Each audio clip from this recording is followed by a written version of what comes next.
them's got a hold of me. Try to hide or run away, but it's inside us. It's feeding off our fever just like a virus. Even if an antidote can stop us going up in flames. I'm like the fire, 'cause all I'm seeing is you. Throw some up.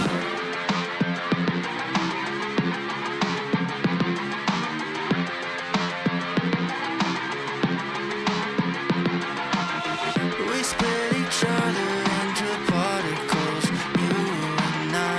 We burn each other to oblivion the higher we climb. We split each other into particles, you and I. We burn each other to oblivion the higher we climb. We split each other into particles, you and I. We burn each other to oblivion. Try to hide or run away, but it's inside us. It's feeding off our fever just like a virus. Even if an antidote can stop us going up in flames. I'm like the fire, 'cause all I'm seeing is you. Throw some up. We split each other into particles, you and I. We burn each other to oblivion the higher we climb. We split each other into particles, you and I. We burn each other to oblivion. Throw some up. 'Cause I'm so damn tired of being your background noise. I'm so damn tired of being your second choice. I put myself out there to just get left behind. I stick to the sidelines, out of sight and out of mind. Yeah, and I thought that I was more than that, a remnant of this thing we had. I guess it just meant more to me, but it's too late for you to see. 'Cause I'm so damn tired of being your background noise. I'm so damn tired of being your second choice. I've bled, I've cried, I've hoped to die. It still was asked to step aside. Now I'm so damn tired of feeling. I'm so damn tired. Very, very quickly there in this mix.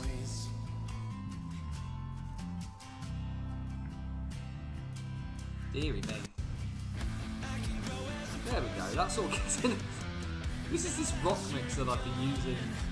There's this really, really good rock mix actually I've been using in the last little while to do the intro music here, because it's all like royalty free and it's got a bunch of like bands and stuff. Yeah, it's a bit of a different one, that one. Yeah, anyway, given the time, let's fade that out. Let's get rid of that. As then we will, of course, hit the button. Hope it all works. Hey, there we go. There we go. Let's just quickly adjust that camera just a smidgen. There we are. That's a bit better. There we go. There we go. They're in live and living colour for everyone to see. Hope we're all doing well. We'll just give it a moment, of course, just because everything, just the tweets have obviously just gone out, and we want to make sure folk have seen that before coming in and joining the party. You can see some people are retweeting already, which is really appreciated as always. But yeah, missing the empty net or hitting the post on the breakaway was the question in the chat during warm up, and I think for me, missing an empty net is worse, right? Purely because, like, if you're one-on-one with the keeper and you've got like the strategy of having to try and beat the keeper, like, anybody can miss. Like Kieran Brown, Scott Conway, the best players will miss under those circumstances, right? But there's literally nobody there, and you still miss. That for me personally is worse.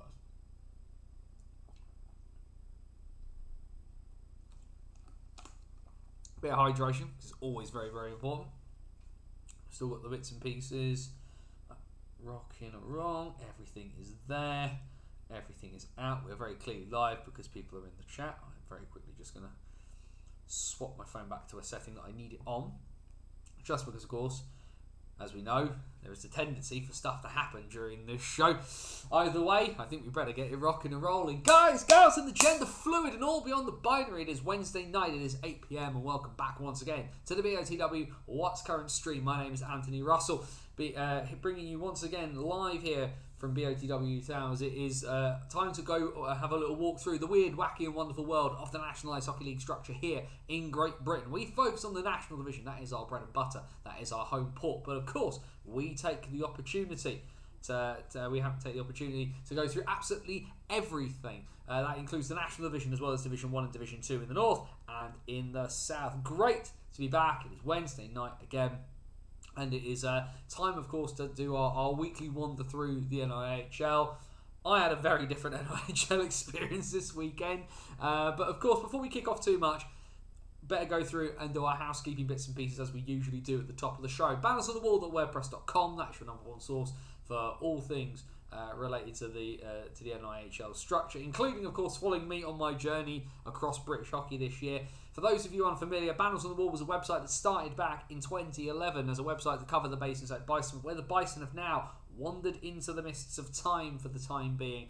I am on a journey to go and see everything, everywhere. Doesn't matter the level. This season we've done the Elite League, we've done the National, we've done Division 1 and we've done Division 2, and the whole lot has been there, including the most recent piece, which actually went out a couple of hours ago, just after 5:30, from my game that I went to this past weekend, the Solent Junior Devils and the Haringey Huskies from Division 2 South.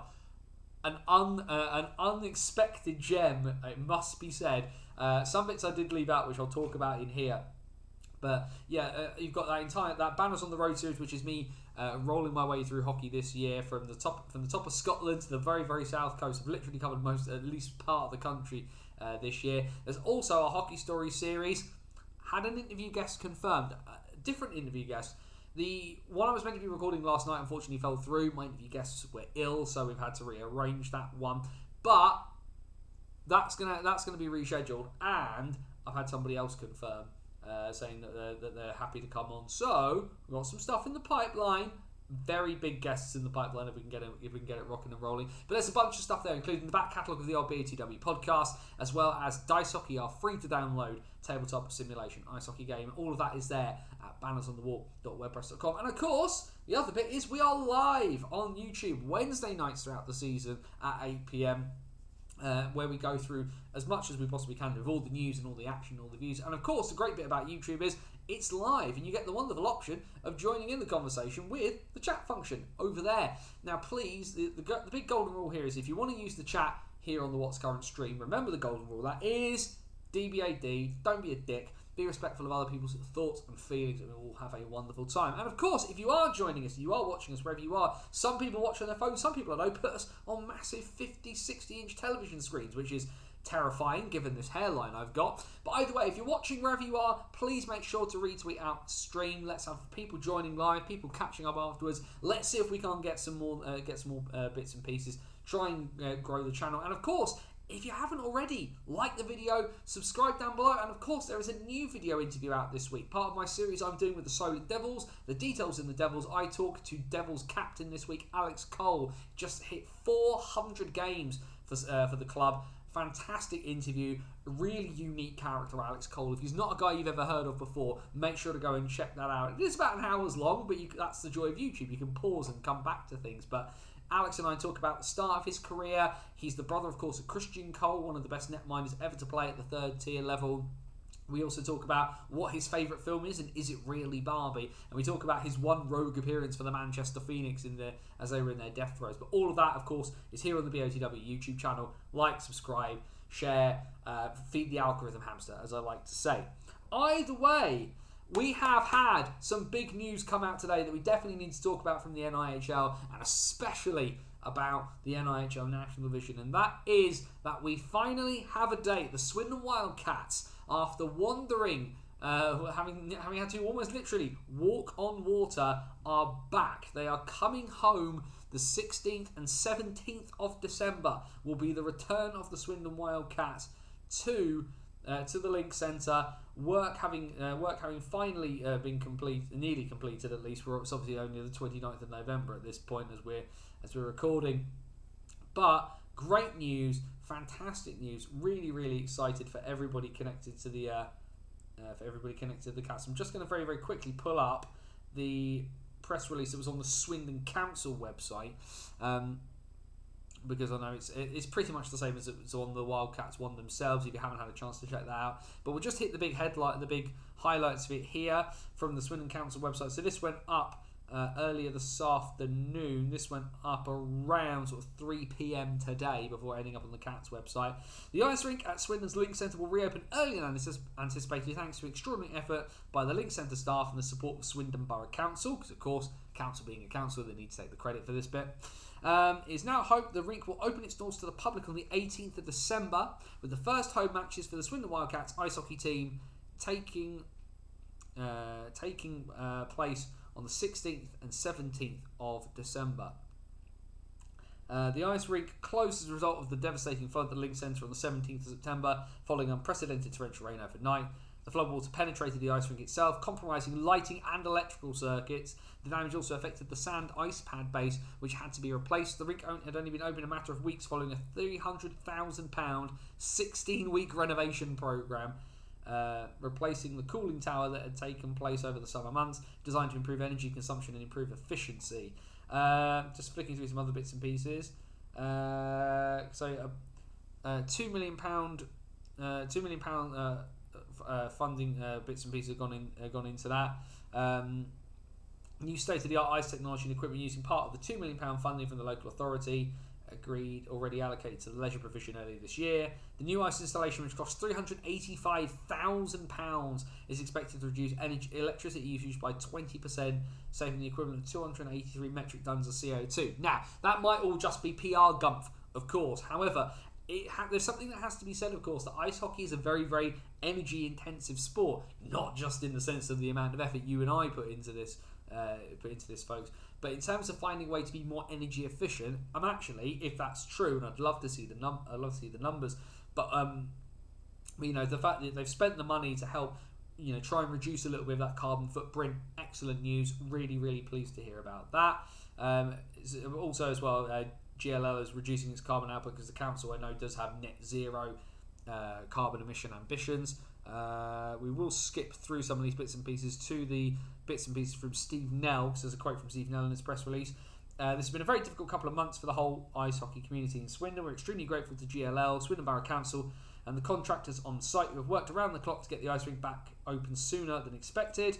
Getting back on the ice in Swindon before Christmas will secure the long-term future of the club. Over the last few months, we've had incredible support from our sponsors and supporters. We can't thank them enough and can't wait to see them back at the Link Centre soon. Also, the other thing in that press release is the mention that the swimming pool at the Link Centre is due to open now in January, which is obviously a little bit longer for the Swindon Swimming Club. I know that they were obviously doing lots of press bits and pieces around the time of the floods as well. So all the best to them. I know they struggled to find sort of pool time for their swimmers, but they will be back in the new year, and the Cats will be back. And of course, with the ice rink being back, it means hopefully next season, of course, we can see the return of Wildcats 2, who of course have pulled out of Division 2 South this year due to just a lack of ice time.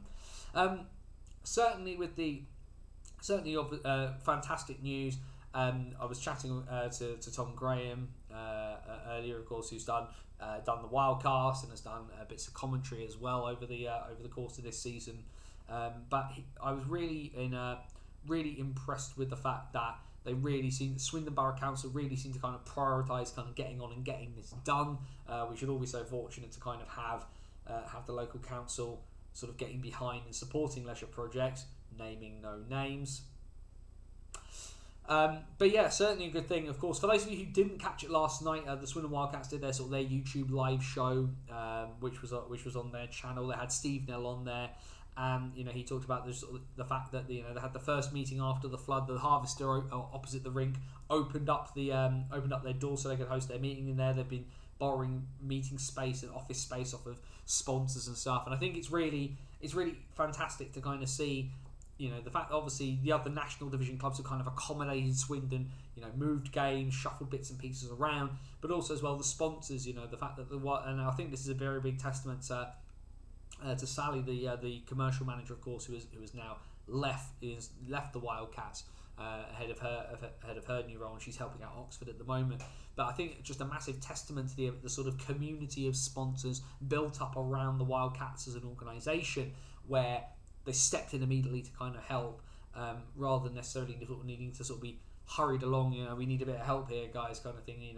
Sponsors, Bespoke Guardians, of course, the title sponsor of the Wildcats, opening up their doors to give them office space. Fantastic effort and fantastic achievement there.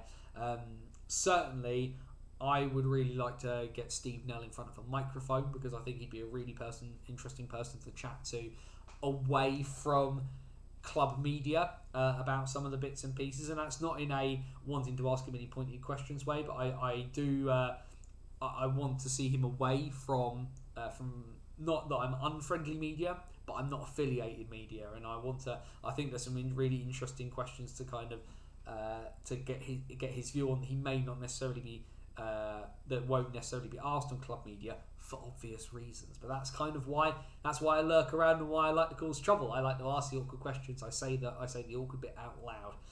We just look at the chat. All fixtures remain to be confirmed, subject to change, don't they all?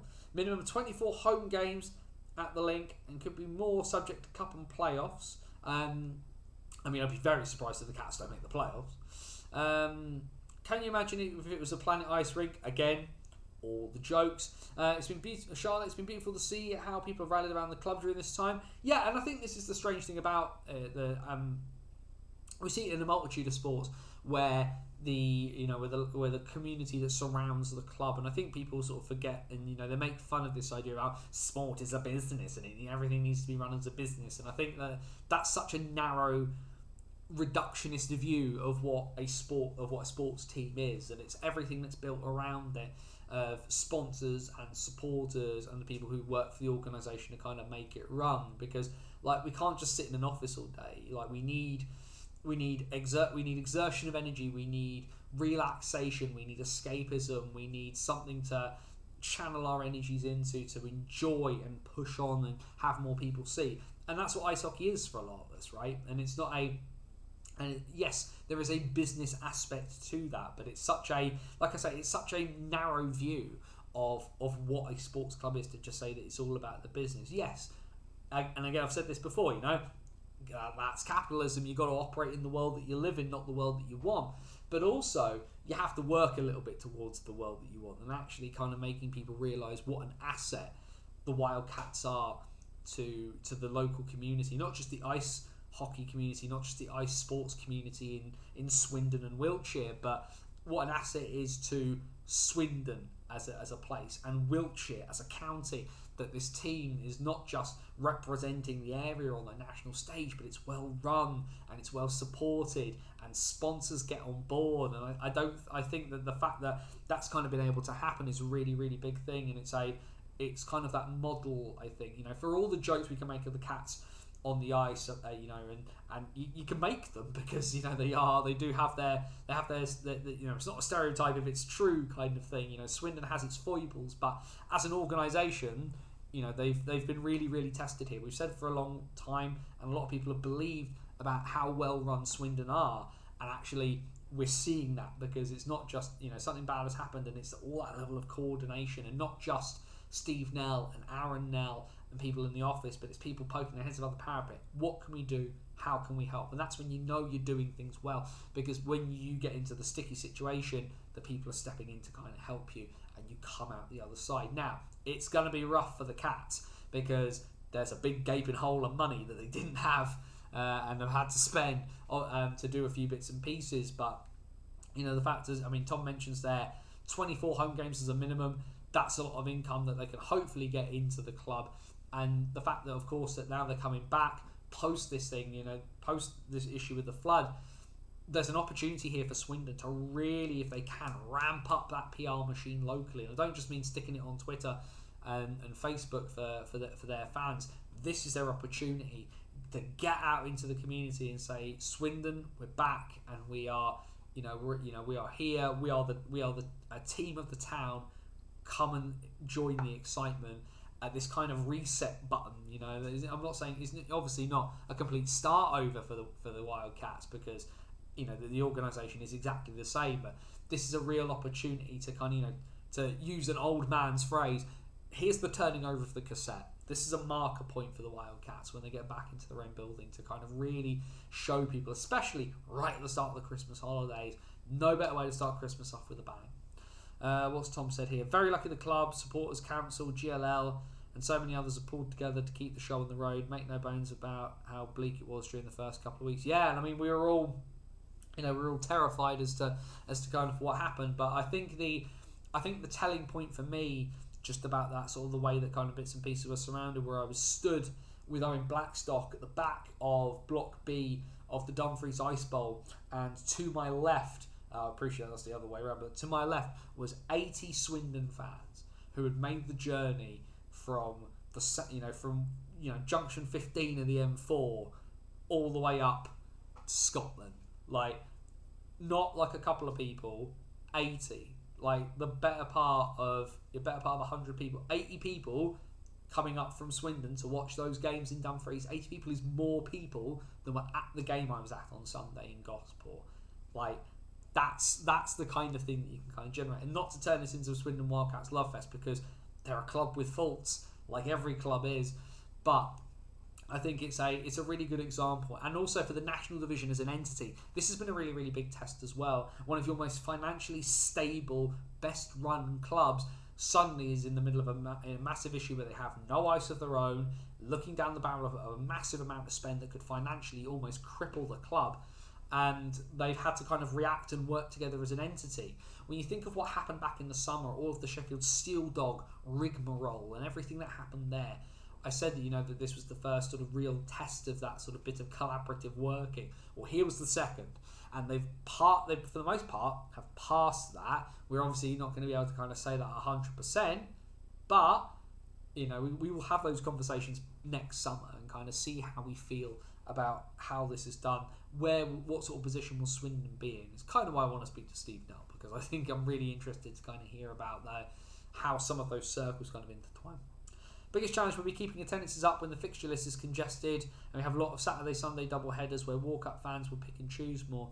I think the thing there is to kind of target your different markets a little bit, and I don't want to, obviously you don't want it to kind of turn into kind of a football thing, but do you aim for different markets for different games and market those games at different things? I'm interested to hear what other people from other clubs think, because obviously the population of Swindon is a certain way compared to other places. So what do people think? Maybe that's our great topic here for the chat tonight. What do you think, if you've got lots of double headers like Swindon are going to have, what is the best way for them to kind of market so they can maximise the amount of people coming in on 2 days?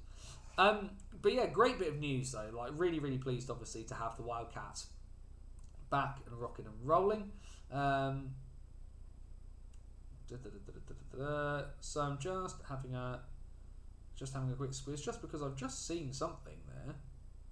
What's that? So we've got a few bits of news that are literally just coming out now. It's just, obviously should have talked about it earlier as well. Tickets for the Olympic qualifiers at the Vinegar Arena in Cardiff are now on sale. Thursday the 8th to Sunday the 11th of February 2024 will be a good way. And the other bit of news is Raiders Jack Cooper. He and his partner have just welcomed a little baby girl into the world. Little Ivy has joined us, so congratulations to Jack and his partner Sydney on the arrival of bits and pieces there. Just double checking, just making sure there's no other news. For newer people joining the stream, we've had the last couple, because it's the 29th of November, we've had lots of news happen in the show the last couple of weeks. So I do make a point of just double checking a few bits and pieces. Few ideas there though popping in. Buy a bog off offer, get bums on the seats. I think the issue with that one though, Kev, is how much of some of the concession bits and pieces go back to the Cats, or is this a case of get people through the door, enjoy it, so they'll come back kind of thing? I kind of see what's going on there. Bog off or discount the second game. I mean, certainly if you're doing 2 home games against one team, that might be an interesting idea. I mean, the one thing Cats need though is the revenue, so you don't want to discount too many. But maybe you could do that of, like buy a family ticket for the Saturday and you get a family ticket for the Sunday for 20 quid. Kids for a quid, of course, is always a good idea. I've just seen these pop that in there. Good to see the other night late. Could be a few Fridays as well to help the northern teams match it to when either playing Bristol or Bees on the Saturday. Friday night, of course, gives you a very, very different dynamic. I mean, you probably get a few more sort of, grown-up parties, as it were, in. That'd be an interesting one. I don't think I need to change anything. The hype for them coming back should be enough to entice folk. I think the issue there, Alfie, is that it's enough to entice hockey fans back. So I was speaking to Ben Callahan, the press officer for the Wildcats, earlier today. I've known Ben for a very, very long time, and I said to him, save me a ticket, because I don't have anything in the immediacy that weekend. If they're home 16th or 17th, you can bet your ass I'm going to be at one of those games, especially because I had a ticket for the Sheffield game that got cancelled on day 1 of the season. But so I'm definitely going to try and make sure that I'm there for that. But like, the hype is there for me as a hockey fan, right? But they need to find ways to get, if they want to find ways to get new people in, you need to go to places where new people are, and I think that sometimes takes a bit more work than I think sometimes we all appreciate. Kids for Kids worked for Phantoms when we did it. Yeah, I'm sure it probably did. It's a good one. James, thanks for joining. The big problem is a lot of club season tickets aren't enough of a percentage off overall if you miss a couple. So lots of people still buy single game tickets. So bog off or other schemes, etc. They would use too. No, that's a fair point. Off the top of my head, I look at it during the summer, but I don't have the numbers immediately in front of me at the end of November. But yeah, I think the number of free games that kind of your season ticket kind of works out as kind of, sort of does drop. I mean, the thing for me, I've certainly stopped looking at it as I get X amount of free games, and it's more just how much am I paying per game to get the product that I'm getting. Now, I've been very, very fortunate in the sense that clubs have worked with me, and also because I work in the NHS, I have like a blue light card. So, for example, I've gotten discounted tickets this year to the Guildford Phoenix, to the Slough Jets, and places like that. Oxford have been very, very kind and kind of like accommodating me when I go. I've worked I've worked stuff for the Bees this year. I've worked for the Guildford Flames this year, so I haven't had to pay to get into those games. But my costs of sort of tickets kind of sort of spikes in like random places depending on what I'm doing. Would a big board of Aaron Nell's face on the side of roads in Swindon not work? I think that, because I believe you're I'm not sure, I don't know who you support off the top of my head, Alfie, but Milton Keynes should definitely do that with disco. I definitely think Liam Stewart's face staring down at people from one of the roundabouts would be good. As for Swindon, I think you could do Aaron, maybe Tyler Plews. I don't know who Tyler Plews kind of strikes me as the housewife's favourite in this scenario more than some of the others. Definitely, maybe Colby Tower and Goal of Well staring at people. Before the floods happened, we had digital advertising boards around town with the players' faces on. Fair play. I mean, definitely if they can get those back, that'd be huge as well. The one thing I think that people I'd be interested to see is, do they team up with Swindon Town to get some help? The obvious one, no one has mentioned, sign Petr for a week. The issue being, of course, is that he has a registration within the EIHA with a club, and as an import, you cannot you can't loan import players. Is the issue there, James? Good idea, and very topical joke as well, but unfortunately not practical for the Cats in that particular instance.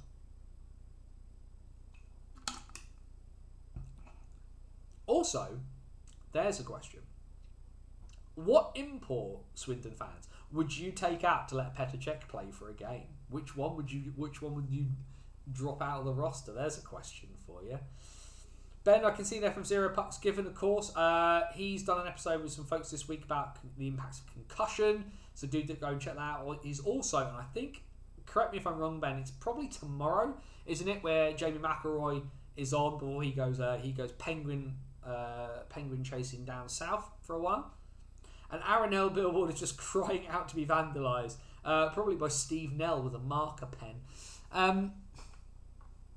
School programs seem to be popular at the moment. School programs are massive. Hull do great PR around their schools programs. Of course, we see Matty Davies, of course, in doing bits and pieces with a bunch of the different guys from the team, showing kids what it's like. And that is, I mean, the one thing I don't think people give Matty enough credit for Matty Davies and Joe Lamplow, the owners of the Seahawks. The one thing I don't think they've been given enough credit for, firstly, they've got Reckitt as their main sponsors. That's a multinational brand putting money into the team. And secondly, it's just some of it are old tropes about ice hockey, but it's a very, very simple one. Get the kids hooked in, and that's the way to kind of keep them, to keep them going. There are some things in Hull that you're never going to get past. You're not going to get past Rovers. You're not going to get past FC.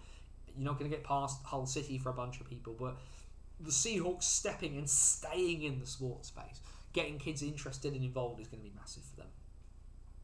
How was he able to play last year before they allowed import goalies? National division, that was a rule for Karen, rather than elsewhere. And what they had last year, particularly at Chelmsford, was a bit of an issue of imports on the ice. So the import on the ice rule was still in effect last season. So they had issues where there were times where they wanted to play Sasha Maltsev at Chelmsford, but they couldn't, because if you have Czech on the ice, you had one import on the ice. You couldn't have any more. Yes, as Tom says, import goalies were never officially banned. There was an agreement in the National Division not to use them, but nothing more. It was a complete handshake agreement. They did loosen it for this season, of course, and the Bees, if you remember, did actually sign an import netminder, and then that fell through. And so there are still no import netminders in the National Division as a result. And obviously a few bits and pieces were changed off the back of the Steel Dogs ownership debacle, as it were. Either way, the one thing we should probably do is have a quick look at the fixtures and bits and pieces from last weekend in the National Division before we talk too much about the bits and pieces that I got up to last weekend. We'll do that when we get to South 2. What we will do though is make sure all the games are on screen. And the one team that we definitely need to talk about when it comes to the National Division this weekend, the Bristol Pitbulls. Now the Pitbulls, bless them, have been pretty turgid for a while. They had Matt Smittle leave. They had Ralph Senis leave. They've obviously had a few new additions. Dean Skins out of his sort of waiting period. Of course, not wanting to get too heavily involved in bits and pieces. So he just wanted to keep. He obviously was waiting for a National Division spot. And then, of course, Edgar Landsbergs asked for his release from the Bees, not getting the ice time he wanted, so he's gone to Bristol. And of course, he made a pretty immediate impact here.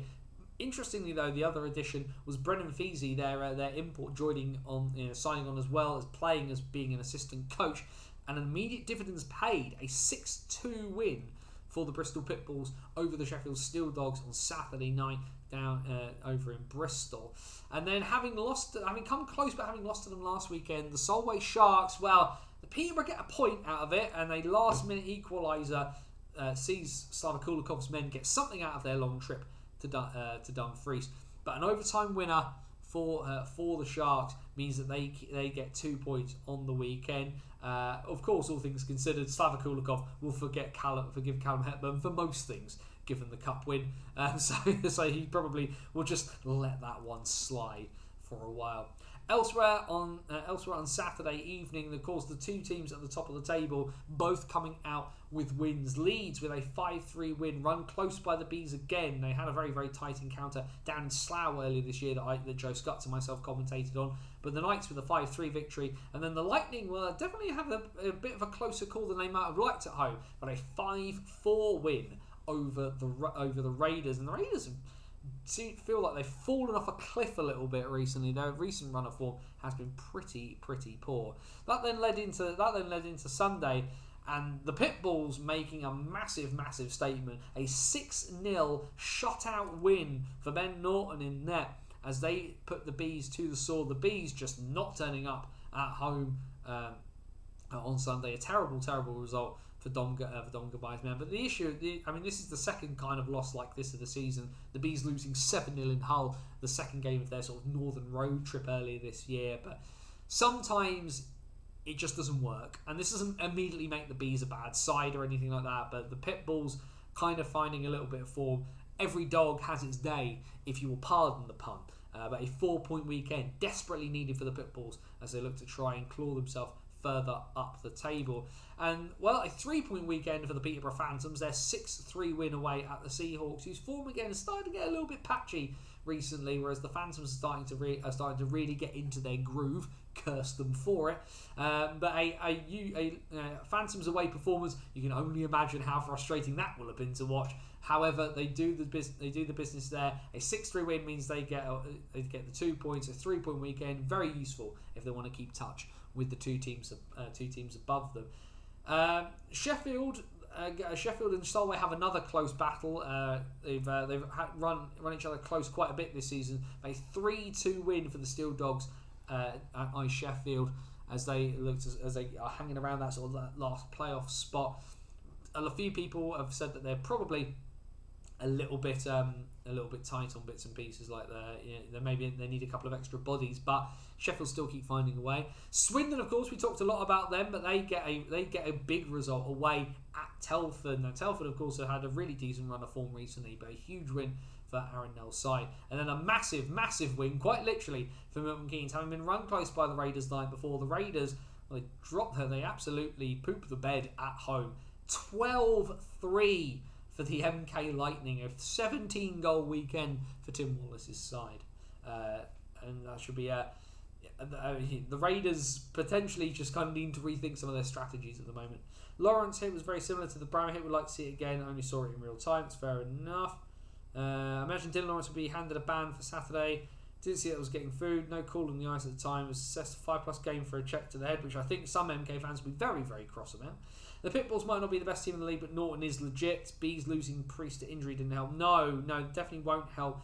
And Brett Shepherd staring down the barrel of starting his first National League games this weekend.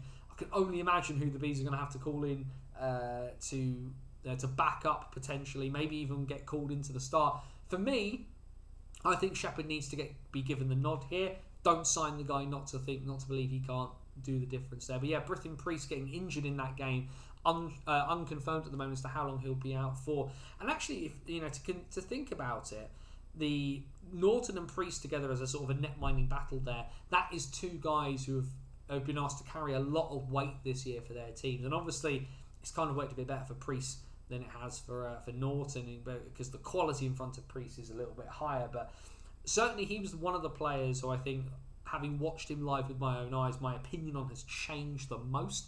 I really enjoy watching Britton Priest. He's a very, very tall player, and I think and I've said before, I think sometimes his rebound control is not his best quality, but I think one of his best qualities is the fact that despite the fact he is so big, he doesn't flap. He's very much in control of his limbs, and I think that's a really hard thing sometimes for tall goalies to master. So massive loss for the Bees. He's been people talk about Gabai and Balaj and all the points those guys have scored. Priest has been putting in a shift at the back end for the Bees. Most complete performance I've seen from a Swindon team in quite some time. Never really looked like losing, or just completely in control for 60 minutes. It's nice when it works, isn't it? I think probably folk in Dumfries will have said the same, at least about the first game of the doubleheader. 5 power play and 1 short-handed goal for the Lightning on Sunday. And this is the thing with the Lightning, when I've said before, they're a shock and awe team. If they get the chance, they will blow teams away. The issue for MK comes when they have to kind of fight in the trenches, because that's where Leeds are better than them, in my opinion. Karen there. Telford didn't get anything going except for a moment of magic from Pekka. Underwhelming performance, sadly. Best team one for sure. Yep, and fair play to Karen as well for just coming out and saying it, where where it just happens, sometimes it just doesn't work and you have to admit it.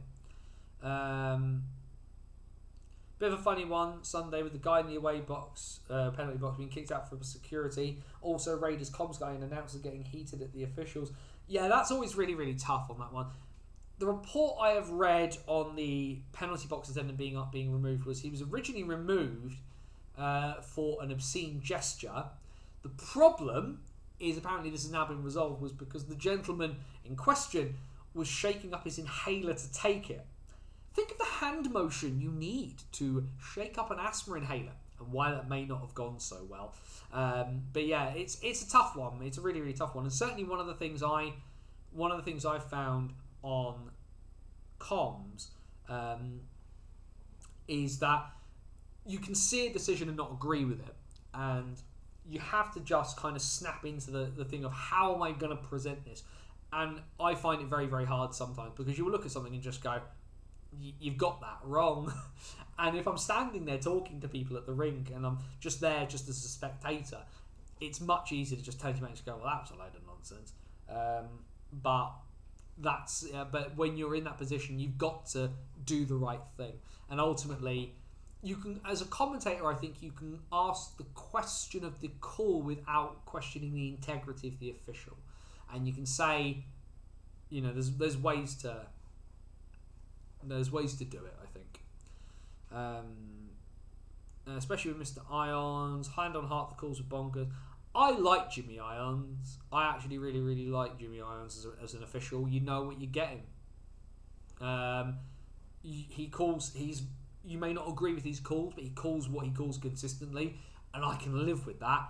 I know what I'm getting. It's my issue comes sometimes where the officiating doesn't call things consistently throughout a game, and something that was a penalty, looks like a penalty in the first, isn't a penalty in the third, and what is a penalty in minute 1 should be a penalty in minute 60. And that's where I kind of learn those things. But yeah, sometimes you'll just watch a game. But I will repeat the great lesson I was given by Dave Cloutman, arguably, you know, one of the best known and certainly the most appreciated officials across this great country. You and the ref are not meant to see things the same way.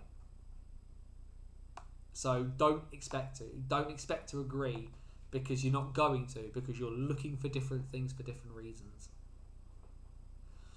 And that best bit was now saying MK jersey tonight donated by the officials. That runs the risk. That's a tough one. That could get a guy kicked out with the wrong official on that front. Anyway, a quick look at the table from the NHL National Division. He says, quit trying to desperately press the button so everything works. And for the moment, we have a new name at the top of the table. The Milton Keynes Lightning take the top spot of the NHL National Division for the time being. They are 2 points clear of the Leeds Knights. The issue for the Lightning is that the Knights have 3 games in hand currently on them. Peterborough then are in third place. They have 24 points from their 20 games, so a bit of a drop off. So Leeds have 4 games in hand on Peterborough. Telford, despite their loss to Swindon, find themselves in 4th place, level on points with the Seahawks. The Seahawks, but on 20 points as well, and they have 3 games in hand on the Tigers, and 5 games in hand on Peterborough. So Hull still in a good position, but they would need to win those games in hand. Sheffield moved themselves up. They are in 6th place now, level on points with the Bees, who dropped down to 7th. Both teams on 18 points from 18 games. The Bees' away form there is the thing that's kind of causing them a few issues. 4 and 5 from their 9 away games so far.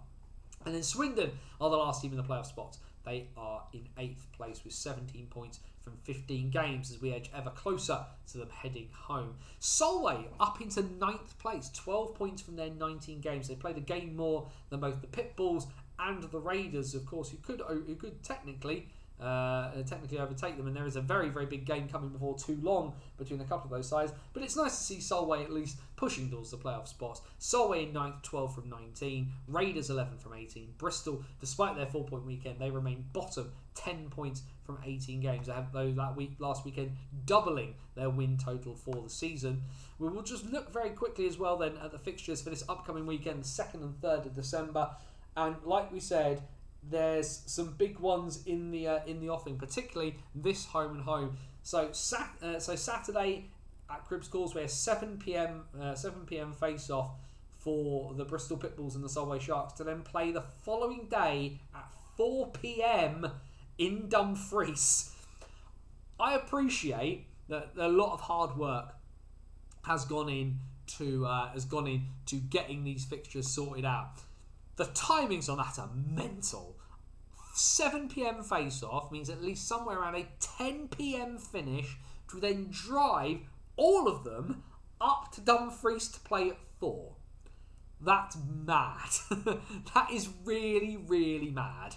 All things considered. Either way, the other fixtures this coming Saturday: Hull take on the Raiders. That's 5:30 p.m. at the world's most versatile arena.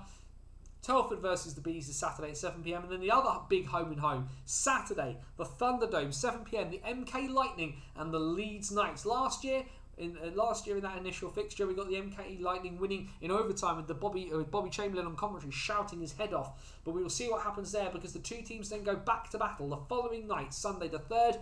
5:15 p.m. face-off at the Castle, Leeds hosting MK. Elsewhere on Sunday, probably where I'll find myself this coming Sunday, is the Bees versus the Swindon Wildcats at the Slough Ice Arena. No comms for me. I have a free weekend in that sort of sense. You can join Joe Scutts and Tom Graham on the call there on the stream for the Bees. But I've not actually been to a Bees game where I haven't been doing commentary yet. So I get the opportunity to just kind of stand and watch the game and get a different view on the Bees from a literal different angle. So I might take that opportunity on that one. Elsewhere on Sunday, 5:30 p.m. in Peterborough as the Phantoms take on the Steel Dogs, and a 5:15 p.m. face-off for the other half of the home and home. The Raiders take on the Hull Seahawks. Peterborough Annals got done for something similar a few years ago. Yeah, it doesn't surprise me. I was always amazed that Bavy never got into more trouble than he did. He only ever got thrown out of one game, amazingly, for Basingstoke.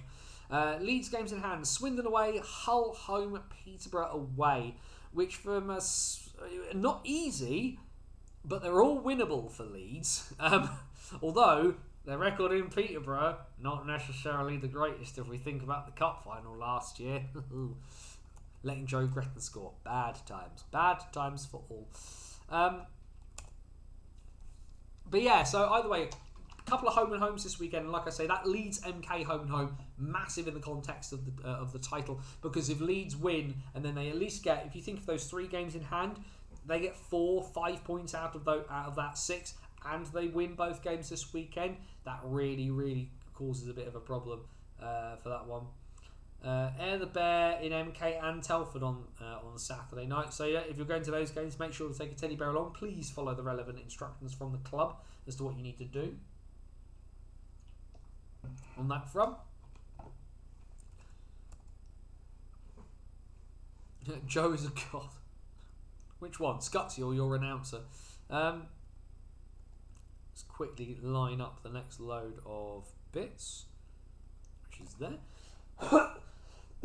Excuse me, like everybody else, I've got a bit of a frog in me throat. The bugs are doing the rounds. As we take a quick look at North 1 from last weekend, what we can do is we do that. There we go.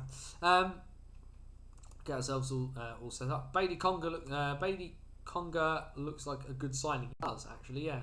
Oh, Joe Gretton, yeah.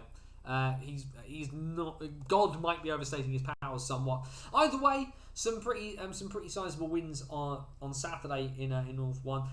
Billingham, of course, still top of the table. That 7-1 win at home over the Nottingham Lions, helping them on their way, and a 5-1 win for Blackburn over Whitley. Which, given Whitley's recent sort of resurgence of form, that's a massive blow to their recent run that they've had. Hull lose at home, which is another big shock. But the Solihull Barons coming out of the world's most versatile arena with a 6-3 victory there, and then Deeside, who've been on a pretty decent tear, all things considered, get a 5-2 win at Ice Sheffield against the Scimitars. And then Billingham, they got just like Milton Keynes got 17 goals on the weekend. Billingham go even better. They get 19 on the season. A 12-2 win for the Stars at the Forum in their double home weekend over Widnes.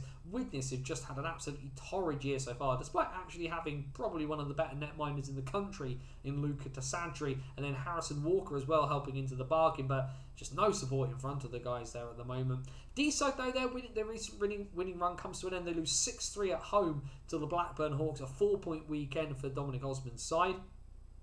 Solihull get their 4-point weekend, an 8-1 win at Hobbsmoat Road for them over the Scimitars, and Whitley getting themselves back to winning ways, an 8-3 win at Hillheads for them against the Nottingham Lions. Upcoming then this weekend from North 1 on Saturday, just the one fixture in the division. It is Billingham and Solihull. They meet at 5:30 at the Forum up north. Sunday then, Blackburn take on Nottingham in the League and Cup. Solihull take on Hull. That's at 5:30. Whitley versus Billingham, the big local derby itself. At least one of the iterations of it this season. 5 p.m. at Hill Heirs. That one is going to be an absolute barn burner of a game. If you're local to that, you don't want to miss that one. So that should be that'll be a fantastic way to kind of round off the weekend. And then the other game, Widnes taking on Deeside as the Wild look to rebound after their very, very poor result last weekend. We have a quick squiz. Billingham have been confirmed through in the cup table. They are them and the Solihull Barons are the first two teams confirmed through for the semi-finals of the Morley Cup so far. If we look at the league table itself, it's the Stars who still sit atop the table. 15 games played, 24 points from their 12 wins. Solihull with 22 from 15, still very hot on their heels. Whitley 21 from 17. They played obviously having played a few games more. Blackburn 20 from 15 after their good results this past weekend. Deeside, like we say, their winning runs. Their recent good form comes to a bit of a screeching halt there with that Blackburn loss, but they have 18 from 15, and Hull have 15 from 15. Then there's that bit of a drop off down to the bottom three sides. Widnes 8 from 14 after their shellacking that they've got.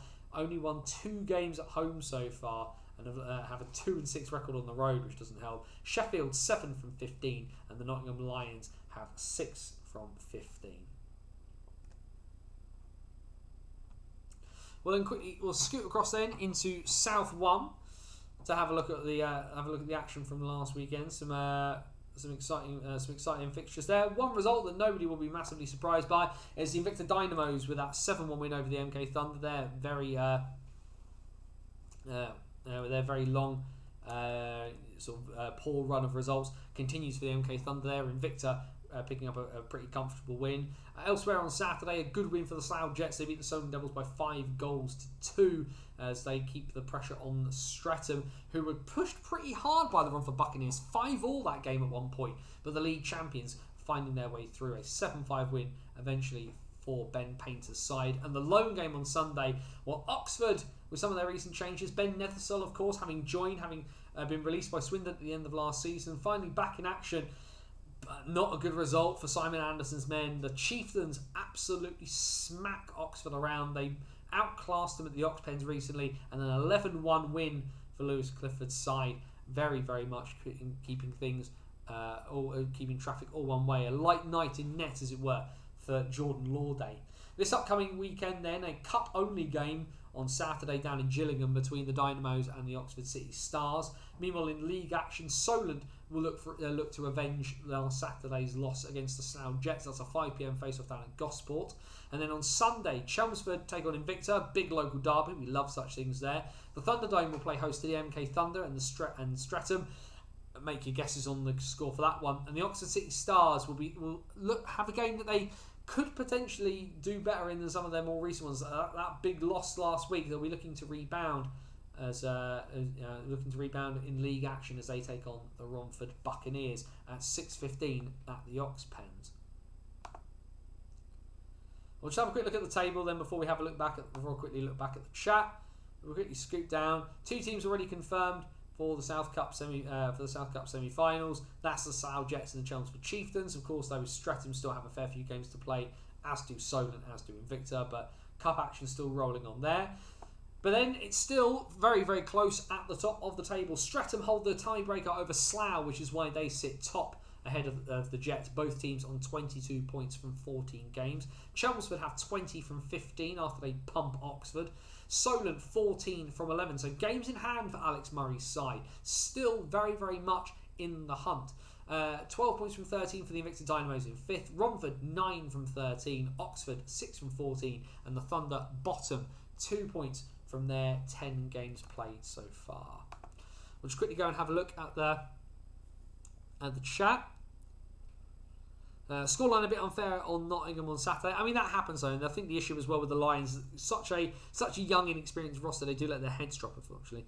Just thought you can loan an import. Adam Lasham loaned to MK and Raiders, refused another club. What happened, and what should have happened, and what nearly got a lot of people in trouble are very, very different things. That's all I will say on that front. The 5-minute penalty for Brad Watchorn was the difference, really. Chelmsford knocked in 4 in that power play. And also, to be fair, having watched that Chelmsford power play at Oxford, you think about the fact as well, that was a power play that was missing a Bartlett and missing Alan Lack, and they still look devastatingly painful. Lee Jameson and Jake King as your defenceman on the power play is a cheat code at South 1. I think the later one was a mistake that could have got people in trouble, hence the rules have since been clarified. Correct, Tom. Rumour I saw on THF, Ed Bradley to leave Bristol, Swindon MK mentioned as possible landing spots if true. Now, given the fact that obviously things in Bristol have been quite, torrid as of late, any guy wanting to do that, you wouldn't be massively surprised. However, what will have happened after the weekend, does that re-up some of that belief in kind of what happens? But of course, there'll be guys not getting ice time in other places. I'm looking at you, Milton Keynes, with your 30,000 forwards. So guys could end up potentially in all kinds of different spots.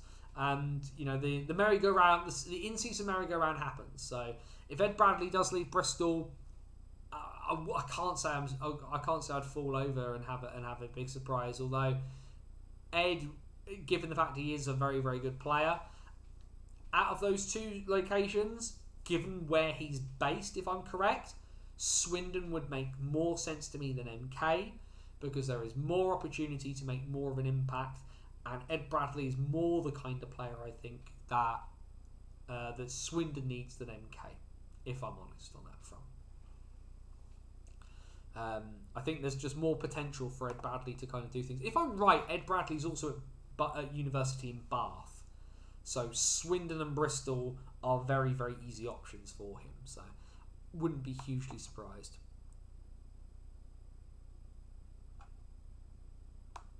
What we will do then very quickly, let's have a talk about North 2, because we do need to talk about North 2. One fixture in particular from North 2 when we get to it. As we just set everything up there. Pressing buttons desperately. Let's pull that back up.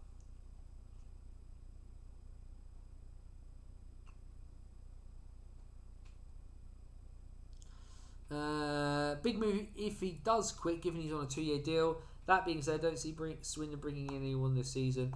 I mean, the opportunity to kind of do a bit, like I say, to be more impactful on a better team is big for some guys, Tom. So don't rule it out. Don't rule it out. And also, let's be honest, he would fill a hole Swindon have right now, if we're honest with ourselves. Either way, North 2. No action this weekend for the Telford Tigers in North 2. Of course, the runaway league leaders. So Sutton with the opportunity to do some damage. And they do on Saturday, an 8-2 win away in Altrincham to get them back to winning ways after their defeat last weekend. Bradford, they managed to they got a recent win for the first time in quite a while, and they get another one. They win 7-5 away at Kingston on the Saturday before beating Altrincham at home on the Sunday. A 3-game winning streak now for the Bulldogs as a result. The other game from Saturday, a 5-4 overtime win for the Coventry Blaze at Ice Sheffield over the Sheffield Titans. Then on Sunday, as we said, Bradford with a win, and then Coventry with a win, being run close by the Kingston Sharks, but another loss for one of the newest teams in the division, where the Blaze are still looking to shore up that third spot as the playoffs start looming ever larger with every passing week. And then we have the Nottingham Lions and the Billingham Buccaneers. Now this game finished 7-0, but it finishes early after the Nottingham Lions 2 walk off the ice with about 5-6 minutes left to play. There is a scene, and you can go watch the game because the video is still up on the YouTube. And something is very clearly said by a Billingham player to the Nottingham bench. There's a lot of very physical incidents that happen on the ice just before it, but something is very clearly said by a player to the Nottingham bench, and the Nottingham bench walks off. All of them. Keeper's on the ice, he comes off as well, and Nottingham just leave. They walk out and they leave. Now, the game being so close to the end, as far as I'm aware and my understanding, is that it has just been called as that, as a 7-0 win for the Buccaneers.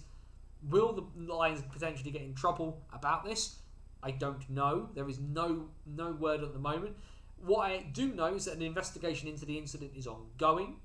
And I asked the Lions for a statement on this. I asked them earlier this afternoon. Is there anything you'd like? I'm asking you the question if you've got any statement to make about the team leaving the ice early and walking off from the game on Sunday. They do not at this time, is the response that I have had back. So, given that the Lions have always been very, very kind and very, very patient with me, and have not, I'm not going to press the thing too far. Also, as well, not at this time. We know if the Nottingham Lions as a club want to make a statement, they're going to make a statement, because that's what caused a couple of weeks ago's madness here on the What's Current stream. So the Lions will definitely talk when they feel the time is right to talk on that front. The other game then from Sunday, another win, a 4-point weekend for the Sutton Sting. They win their local derby over the Sheffield Titans by 5-2. This upcoming weekend then, just the one game on Saturday and a return to action for the league leaders. The Telford Tigers go to the Sky Dome on Saturday, a 7pm face-off against the Coventry Blaze. And then on Sunday, a pretty full docket's worth of games. Billingham host Coventry at 5:30 up at the Forum. It's a 5:30 face-off as well in Bradford for the Bulldogs in their Yorkshire derby against the Sheffield Titans. The Nottingham Lions too will return, we assume, to the ice to take on the Kingston Sharks, and the league leading Tigers will be at home 6pm on Sunday. They take on the Altrincham Aces in league action. Just quickly have a look then at the table in North 2. 3 teams decided in the Cup semi-finals already. We do know that Telford, Sutton and Coventry have qualified. Then there will be Sutton versus Coventry in one semi-final. The 4th spot still technically up for grabs, but it would pretty much be a bit of a 3-way race between Billingham, Sheffield and Altrincham for that one. If we then look at the actual league table itself, well, Sutton go back to the top for the time being, but as you see, there's a pretty big difference there. Sutton with 28 points from 17 games. The Tigers 26 from 13. 4 games in hand for Scott McKenzie's side. And given the fact that the Tigers are a perfect 13 for 13 so far this season, over 100 goals scored, less than 35 conceded, the ball is very much in the Tigers' court at the moment. Coventry in 3rd, then 22 from 15. Billingham 16 from 15 in 4th. A very good start to life for the new team out of the North East. Altrincham 14 from 14. Sheffield 12 from 14. Bradford, with their good weekend, have 11 points from 14. Nottingham then towards the bottom, 3 from 14, although remains to be seen what happens given the fact they technically didn't fulfil a fixture. And then Kingston with their 1 win on the season, 14 games played, 2 points scored. And then there's where I ended up this past weekend, which is down in South 2. And like I say, for those of you who've been keeping track of the teams this season and who's been hanging around the top and who's been near the bottom, certainly Sunday did chuck a bit of a surprise. But we'll look at Saturday first. Another win for the Basingstoke Buffalo. They beat Cardiff recently in Cardiff, and then a 6-1 win for Paul Petts and Hallam Wilson's side. Hallam Wilson, by the way, has 30 points from 11 games. I think he might be a bit too good for South too. And then the real big heavy hitting game of the weekend, considering as well that they've been rattling near the top for so long. Peterborough have been at the top. Guildford have played less games. A massive win for Stuart Potts' side. A 5-2 win for the Guildford Phoenix over the Peterborough Phantoms. Huge win in the context of where the title could end up. Haringey, well, they sold out their London derby against the Stratton Blackhawks at Alexandra Palace, and the home fans were treated to a goal fest, 12-0, and a shutout for Luke Clark. And into the bargain there for the Huskies, as they as well have title aspirations. Lee Valley shut out at home, so obviously having won their first game relatively recently against the Solent Junior Devils, but last year's playoff champions Invicta Mustangs playing short as well, reportedly because some of the guys had been on a stag do. But a 6-0 win for the Mustangs over the Lions. And then the other game from Saturday saw last season's league champions, the Bristol Pitbulls, with a 7-2 win over the Oxford Rising Stars. The Rising Stars were back in action at the Oxpens on the Sunday, but they lose again. A 6-2 win for the Fire, who recover from their loss in Basingstoke the night before. And then the other game was the one I was at, down in Gosport. 3-2 win for the Solent Junior Devils over the Haringey Huskies. Now, I've given it quite a large breakdown over at bannersonthewall.wordpress.com. Do go have a read, like I say. Just, try to give sort of an in-depth breakdown of every game that I go to, because every game is of value, right? There is no difference to me between whether it's the top of the Elite League or the bottom of North or South 2. Every game, if I'm going to it, I try to give every game the same value, because those guys are going out, putting the kit on, to play for, play sport, to do what they enjoy, to entertain us.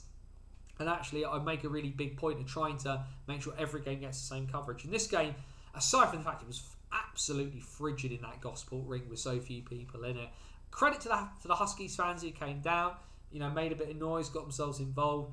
And like I say, just a big sleeper game, I think, in this one. I think a lot of people, particularly off the back of that 12-0 smashing that Haringey gave Stretton the night before, you might have been thinking that this was going to be a cricket score.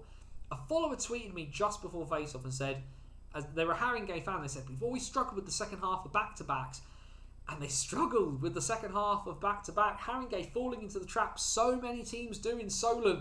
You can't play your fancy stick-handling expansive hockey in a phone box, everyone. You have to play a much more direct game. And you can still have skill and be direct. But Haringey fell into the trap. And actually, full credit goes to Harry Cloutman, who I believe is the youngest head coach possibly the youngest head coach in the NIHL.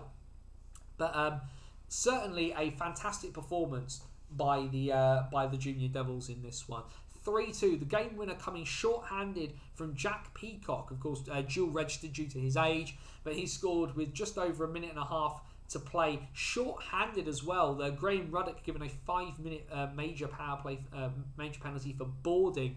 The Huskies had come from 2-0 down to pull it back to 2-2 and then give up the winner right at the death there.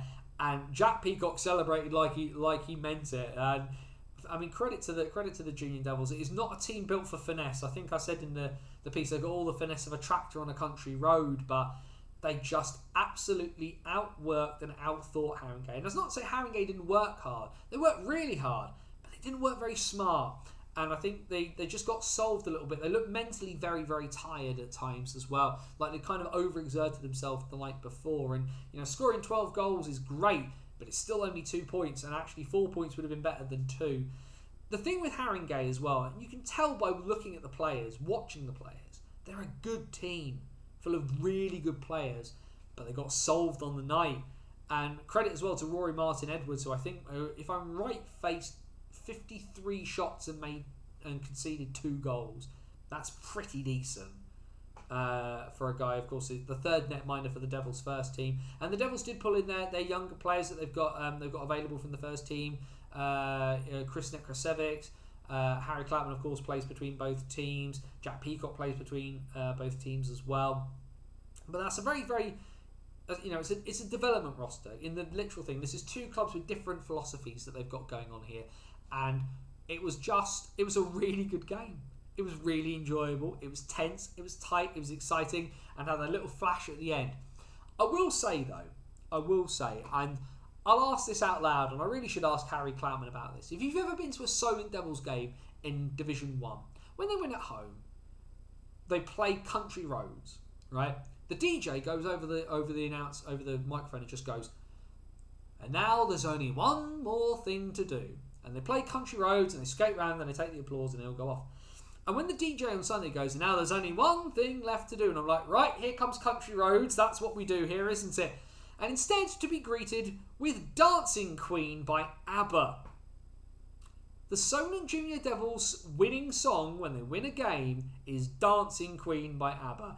And I was stood chatting to one of the parents of one of the Haringey players, and I think it both just kind of stopped us in our tracks because it just seemed so out of the ordinary as a thing that we didn't know really what to do with it. Thought the Solent Junior Devils vs Haringey Husky game was exceptional. Such brilliant play, such big difference in the style of play. Agreedly, really enjoyed myself, and I think this is the thing people sort of say, it's not entertaining hockey. Rubbish. Absolute rubbish. Enjoy hockey where you find it. Doesn't matter the level. Watch it. Go and enjoy it. Don't overthink what you're looking at here. Anyway, this upcoming weekend then, the 2nd and 3rd of December in South 2, I mean, if the Devils pull this one off, I think we'll all be a bit more surprised. Solent have the trip up the A3. They're going to take on the Guildford Phoenix at 5:30 p.m. on Saturday. Streatham take on Invicta on the High Road at 6:45. Those are the Saturday games. Sunday, Bristol take on Lee Valley over at Cribbs Causeway at 4:15. Cardiff welcome Oxford, having played at the Ox Pens. Oxford looking for revenge after their defeats last weekend. 6:45 down in the Bay, and the other game at 6:45 is another home game for the Streatham Blackhawks. They take on the very tough task of a Peterborough Phantom side looking to rebound after a loss last weekend.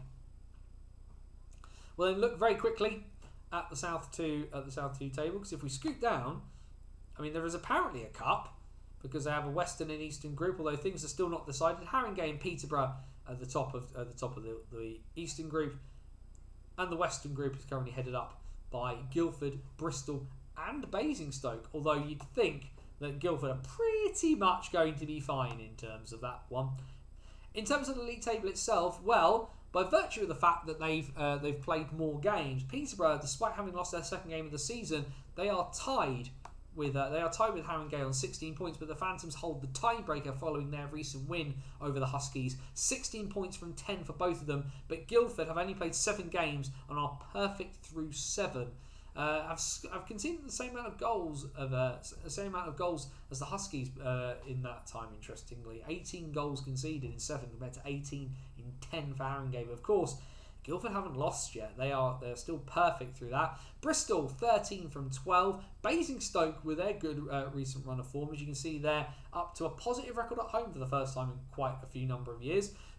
12 from 11 for the Buffalo, 10 from 11 for the Cardiff Fire. And last year's playoff winners Invicta 9 from 8 and Streatham 8 from 10. They sit on the line there of the playoffs. Chelmsford 8 from 10 in 9th. Solent then up to 8 points. They have from their 9 games. Oxford 3 from 8. Lee Valley 2 from 8. So the Junior Devils having pulled themselves well and truly out of the fire. Although if you look there at the numbers from the table, 4 and 2 at home, yet to win away, including that away loss to the Lee Valley Lions. But there we go then. Every game across all the divisions of the NHL we've had a chance to have a chat about. And of course, because as my mad journey took me to South 2, we focused a little bit extra on South 2, which is great fun. Really enjoyed it. Really enjoyed that game. £7 as well to get in for what was probably one of the closer, tighter, more exciting games I've watched this year, which was interesting. Are Haringey going to be playing 1 or 2 teams next season when they move up to South 1? Unconfirmed at the moment. I suppose I could probably ask the Mercers what they're going to do about that.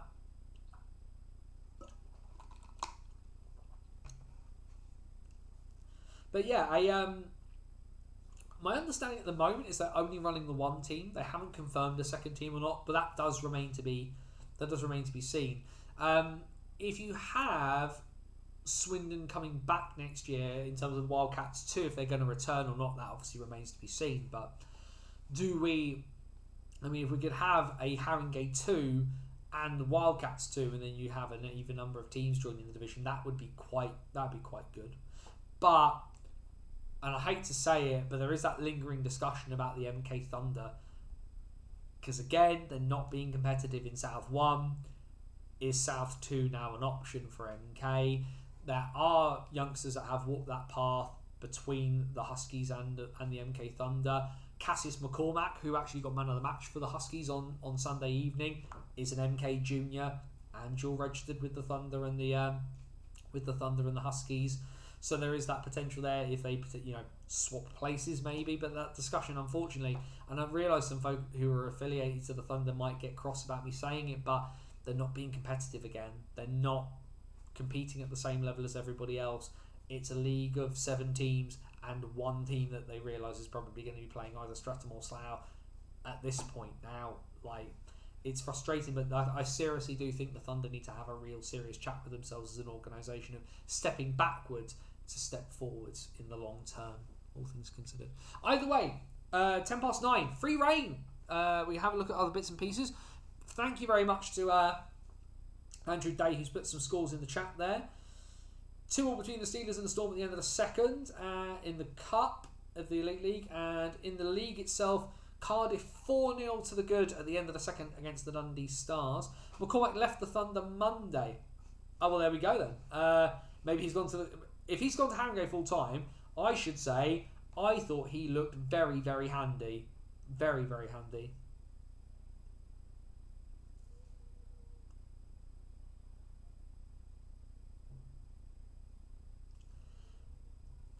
Interesting news here.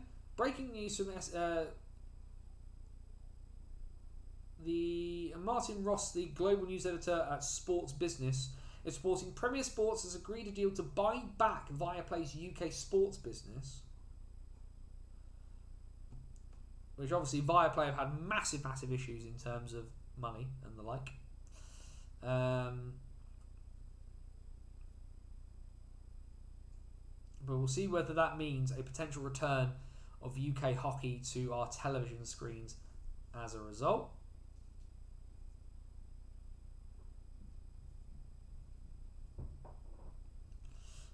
Should also be said, the Storm have announced that they've actually managed to progress to the Cup quarter-finals in spite of what's going on. I know they've started Alex Oldale this evening, his first start for the Storm.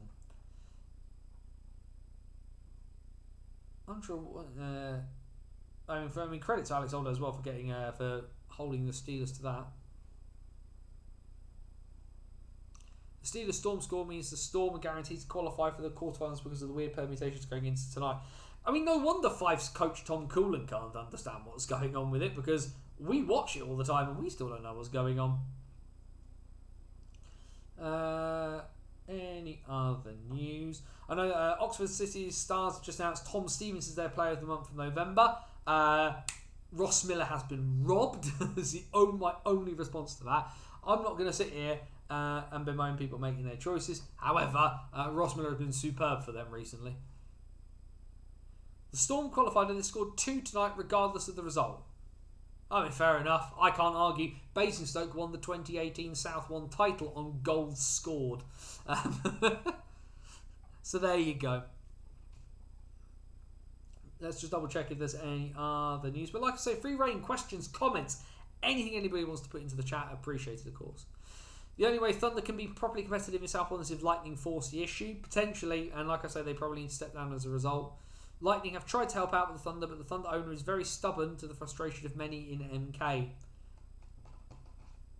Well then let's ask the question, shall we? Can't remember the name of the MK Thunder owner off the top of my head. Hi, my name's Anthony. I run Banners on the Wall. I am probably the number one source of anything, any bits and pieces related to the NHL. He says, blowing his own trumpet slightly. The mic is open. You want to come on and have a chat? I'll make you the time.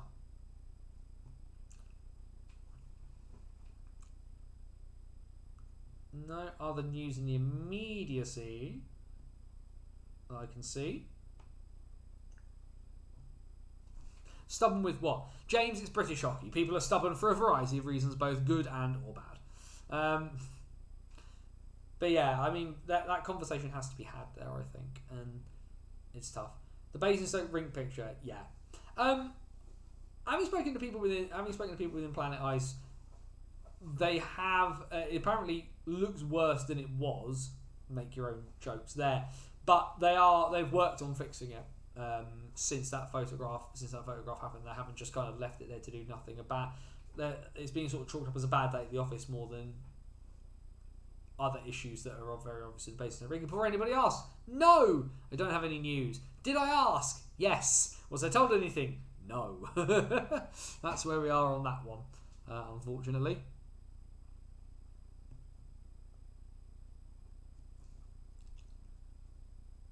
Just having a double check of a few bits and pieces. But like I say, any other news, any bits and pieces, and people want to chuck in and stuff like that, then please do. Like I say, otherwise we'll head out in the next sort of couple of minutes as we're at the 9:15 mark now.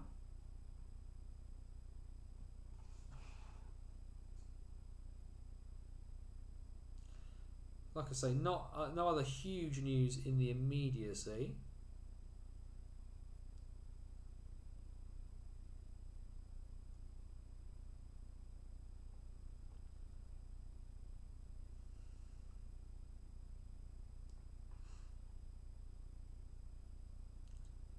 But yes, hopefully, things will be sorted out for the Buffalo in their next sort of round of fixtures. They have got a weekend off, the Buffalo this weekend, and then they are back against Solent, who of course they lost to in Gosport.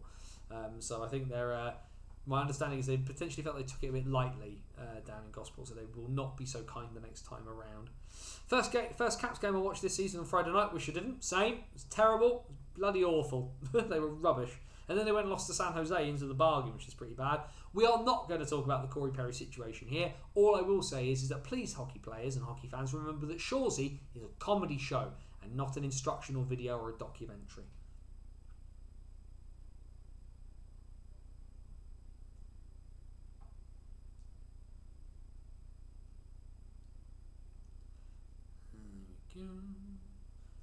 Just responding to a message that someone sent there, which is fine. But yes, should be lots of fun. Like I say, I'm probably going to head my way towards Slough. I haven't watched the National Division for a couple of weeks, so seeing the Swindon fans, having a chat to them, kind of see what their feelings are about their imminent return home and the opportunity to kind of watch the Bees from a different angle as well. If you are not going, of course, like I said, do make sure to go get your streams. Joe Scutts, as I said, is probably one of the best commentators in the country, and Tom has got a wealth of hockey knowledge into the bargain as well. Can't think of anybody better to talk about Swindon than him, so definitely worth having checking that out if you're not coming. But that said, go have a look. Be good fun. But wherever you get your hockey this weekend, just make sure you go out and enjoy yourself. I said this as well on the way home. I had a really, really long week last week, and sort of driving home in the dark and the wet from Gosport, and I was just sort of feeling a bit blue, and it was just kind of sort of hit. I'd actually really enjoyed the game, and I really enjoyed sort of chatting to people, and Lee, who's been in the chat here this evening, was there. He was great to chat to him and meet him properly for the first time. Had a chat to Dave Cloutman, of course, who was around taking photos for Harry, and chatted to a bunch of other people, and just really good. I realised that it's really easy to get sort of bogged down in the bits that aren't going so well, but this and having seen that photograph as well of Basingstoke, I was quite frustrated in that sort of sense of just feeling work's been rubbish and everything with Basingstoke, but I'm trying to just take this season as what it is, and this is my opportunity to kind of just get the experience that I can't get elsewhere. And not that I regret kind of sitting, I didn't sit on my laurels in Basingstoke. I tried to push the envelope, tried to do different things, and tried to sort of see doing explore different stuff, but the opportunity to do this year has been really beneficial. And maybe as well, I appreciate people are going to want to read more about your big teams in the National Division, but call it a travel log, call it a whatever you want to call it, but I feel like I'm becoming a better writer because I'm getting the opportunity to see and experience different stuff. And also this season as well has been properly all over the place, where I've commentated on National Division, I've commentated on the Elite League, and yes, I can confirm I will be commentating on more Elite League in the not too distant future. And hopefully as well, I should be back doing some stuff with Joe after Christmas. So I've had a really weird year where I have tried to make the best of a really bad situation, and I'm just really thankful that you all keep coming along for the ride. And it should be like I say, the streams are this great place where we kind of come together and pull it all back in. But yeah, certainly Henry Rollins, who, if you're not familiar with Henry Rollins, I implore you to go check out Henry Rollins. But he always said, knowledge without mileage is BS. And I did a lot of sort of mental mileage for a really, really long time. And I did a lot of, I wore a groove into the M3 between home and Basingstoke and got to kind of see a lot of stuff. Well, I can't really go there as much as I used to. And I will be back. I'm going to go back and see the Buffalo at some stage. But the opportunity to do some different stuff, I think, has really helped me this year. 3 games left for the Devils in Division 1 this side of Christmas. Slough, Chelmsford and Streatham. If they can get 4 from 6, I don't think that the Devils are going to win the league. Sorry, Lee. they need to aim for the playoffs. And I realise if you've not checked it out, my interview with Alex Cole, he wants the league title more than anything. And I was really honest with him after we recorded. And I said, I don't think the league title's within your grasp this year because you didn't start well enough, unfortunately. But I think if the Devils can get a run going at the end, the playoffs are as good a chance as anything for Solent, because if people write them off. Gosport's the biggest home advantage in the league, you're right. But they only play half their games in it, and they still win away. And all it takes to win the playoffs is to win a couple of games away. Teddy Bear toss at Whitley this Sunday. Fantastic. Great idea as well to do it as well if they're playing against Billingham. Big crowd for it. Castle is nearly sold out. I should bloody hope so. Lightning have already sold out the seating block A for Solway doubleheader in February. Not hugely surprised. Definitely. I'd be interested as well. And one thing you might want to consider, Jamie, as well. I don't know if you're going or not. Have a chat to the Maccas Talk Hockey boys, because they stood in the corner for, I believe, both games. If you're maybe get Jack and Charlie's opinion as to what they felt standing in the corner, as to whether that was better than the seating. The seating's not bad. I mean, even because I was stood at the back of Block B doing the commentary, and I had a pretty good view of pretty much everywhere that I needed to. There was a couple of corners that were a little bit sort of masked, not perfect eye line, but yeah, have a chat to Jack and Charlie and see what they think about that. Either way, I think it's probably, I'm going to quickly say last call, I think, to everybody for that one, because it's now 23 minutes past 9, and we're edging on as always.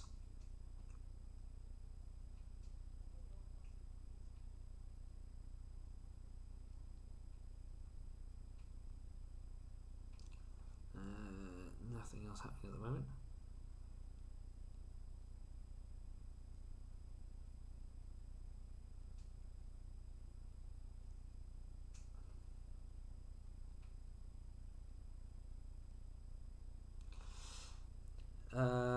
Recommend going to see a WNIHL Elite game if you want something different. Guildford Lightning and Queen Bee is not too far away, also usually free to watch. I'm probably going to have a look, not this weekend, but at some stage either kind of December or January, going to a women's game. If nothing else, only because I do want to see my friend Hannah Driver play. Hannah, if you're not familiar, long time women's hockey players, played for over 30 years, and she's playing for the Solent Amazons. They're in Division 1, but I might take the opportunity to go watch Guildford or the Queen Bees. Might just to kind of see things. MK Thunder stream without commentary if you fancied riding solo, if they would be open to it. Can't see why not. Having just said that, I think they need to consider dropping down a division might be a bit interesting. I mean, I do commentary solo when I've done the Flames, James. I can do it. When I go back and do the Flames again, I will be riding solo, so it's entirely possible. The biggest issue for me is MK is a pig to get to from Southampton. It's not an easy drive. It's not a nice drive. And also, parking in MK is a pain. It's really bad. So I will. I'll have to consider. I'll have to take some consideration of that one. But hey, if people want me to compensate for them, I'm there. I'll give it a go. Either way, 25 past 9. I think it's time to call it there. Bannersonthewall.wordpress.com, your number one source for everything related to the NIHL. Make sure that you follow me around on my weird and wonderful journey this season with our Banners on the Road series. Solent Junior Devils and Haringey Huskies from last Sunday is up there. Do please take an opportunity to go and read it. Find out about how one team needs to consider the ingredients of a cheese sandwich when it comes to how they play. And you've got that whole season as well as a back catalogue of 12 years worth of stuff, including our Hockey Story series, the weird, the wonderful and the bizarre world of hockey from the 19th century to the present day, behind the Iron Curtain into World War II and beyond. Players, officials, the movers and shakers of hockey, all of that is there to read on the website. The back catalogue of the old BOTW podcast is there as well, and you can also download our free to download tabletop ice hockey simulation game, Dice Hockey. Free, literally, go there, download the game sheet and the rules off of the website, and you can play with bits and pieces around your house. All I ask, as always, if you download it and you enjoy it, please do consider making a donation towards Parkinson's UK. My dad has Parkinson's, it's rubbish, and I would love there to be more money going towards researching a cure, so make sure you go check that out. But there is a ton of stuff to check out over on the website, bannersonthewall.wordpress.com. Facebook.com/banners on the wall. If you like getting your news for your Facebook feed, go hit the like button on the Facebook page. Everything that goes on the website, every big new thing will go through, as well as the links for this as well too. Twitter, X, whatever you want to call it, is @BannersOTW. That's the best place to keep up with my kind of rolling commentary of what's going on with hockey. Been slowly growing on all our socials over the last little while. And of course you are here live on Wednesday nights, the BOTW What's Current stream, the best and as far as we're aware, the only show that kind of handles the NIHL news in a live format like this. And we've been going now for a good couple of years. Great to have people joining us and keep the bits and pieces going. So of course I'll give you the usual YouTube spiel. Like the video, hit subscribe down below and hit the notification bell so you learn when we are going live, as well as the fact that it's not just live streams here. You can also check out a bunch of our different videos. Interviews with all of the big names as part of our Hockey Story series are hosted here on YouTube. Aaron Nell, John Strange, Matty Davis, more coming in the future as well. Some of the big names from around the NIHL who've joined us here for Banners on the Wall, as well as the latest part of my link up with the Solent Devils. The details in the Devils are our new interview series, kind of shining a light on a club down on the south coast who maybe not had some of the attention it kind of deserves. Part 1 was with Harry Cloutman, who was also the head coach of the Solent Junior Devils, and of course this week the brand new interview with Mr. 400 himself, captain of the Devils, Alex Cole. But a bunch of that stuff here on the YouTube channel, of course, like I said, back here Wednesday nights 8 PM for your weekly dose of NIHL goodness here at the What's Current stream. According to the Billingham Buccaneers, the game stopped for unfair play. We'll see what that investigation comes out with, shall we? Either way, another week done. Great to have you with us as always. And like I said, I had a bit of a moment on Sunday, and then I realised that I have to take my own words to heart. Be happy. And if you can't be happy, then wherever you are, please, please, please do make sure that you do your best to please be safe. As my friend Scotty Watts would say, take care of yourself and somebody else. For bannersonthewall.wordpress.com, this is Anthony Russell saying stay safe and so long till next time. Take care everyone. We'll see you back here next Wednesday night.